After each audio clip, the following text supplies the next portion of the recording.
जय हिंद, वंदे मातरम दोस्तों। आज टैली पॉइंट अकाउंटिंग क्लासेस में आज आप सभी स्टूडेंट्स का स्वागत है।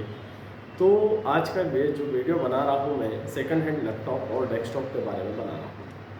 तो क्या आप भी सेकंड हैंड लैपटॉप खरीदना चाहते हैं या डेस्कटॉप खरीदना चाहते हैं? बहुत सारे स्टूडेंट्स, बहुत सारे पेरेंट्स चिंता में रहते हैं, कंफ्यूज रहते हैं कि कौन सा लैपटॉप हम खरीदें।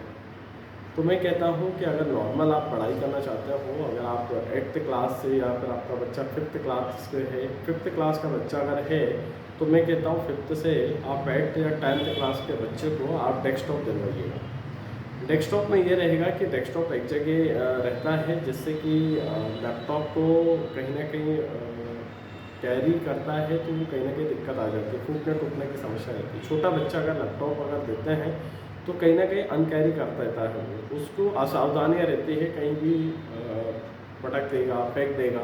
तो उससे अच्छा आप डेस्कटॉप दिलवाइएगा। डेस्कटॉप एक स्थिर जगह पर रहता है। और दूसरा क्या है कि 5th से लेकर 10th तक का जो बच्चा रहता है उसको कुछ ऑनलाइन क्लासेस के लिए उपयोग रहता है। तो बच्चा थोड़ा सा समझदार हो जाता है तो उसको लैपटॉप दिलवाएं। और डेस्कटॉप भी उसको नॉर्मल आप चाहें तो i3, i5, 4th generation 5th generation तक दिलवाएं, जिससे कि आपका ज़्यादा खर्चा नहीं हो। यानी कि आप मुश्किल से उसको 10 से 12 हज़ार रुपये तक का डेस्कटॉप दिलवाएं। या फिर आप डेस्कटॉप अगर दिलवा रहे हैं तो डेस्कटॉप में थोड़ी सी समस्या ये होती है कि डेस्कटॉप अगर रीसेल करना चाहते हो तो रीसेल होने में थोड़ा सा दिक्कत आती है, थोड़ा सा पैसा उसका रीसेलिंग का कम मिलता है लैपटॉप की तुलना में।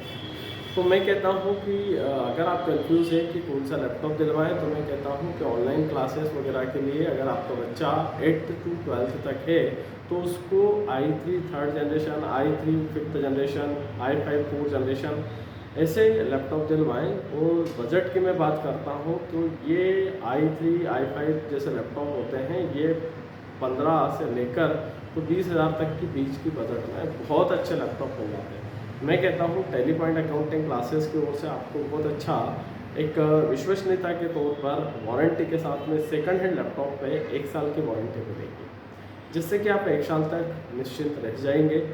तो दूसरा ये है कि अगर आपका बच्चा कॉलेज में है और कहीं ना कहीं उसको कोडिंग वगैरह का काम करना है, कोई ना कोई लैंग्वेजेस सीखना है, जावा, C++, जावा, PHP, ऐसे कई सारे लैंग्वेजेस सीखना है, तो आप हाई कॉन्फ़िगरेशन का लैपटॉप लीजिएगा। सेकंड हैंड में ही चाहते हैं तो आप सेकंड हैंड में i5 11th generation, 12th generation, i5 8th generation, i7 7th generation, i5 6th generation ऐसे लैपटॉप अगर लेंगे आप तो 20,000 से 30,000 35,000 तक की रेंज में बहुत अच्छे लैपटॉप मिल जाएंगे और गारंटी के साथ में, वारंटी के साथ में मिलेंगे। यानी कि आप बेफिक्र होकर पूरे 1 साल चलाएंगे।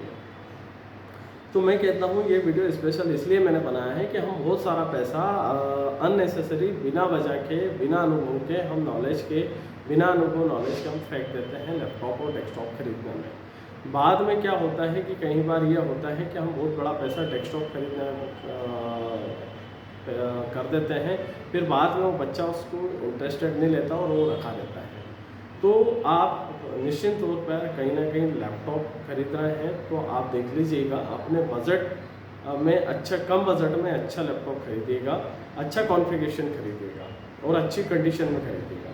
तो ये मेन इम्पोर्टेंट था लैपटॉप और डेस्कटॉप के लिए।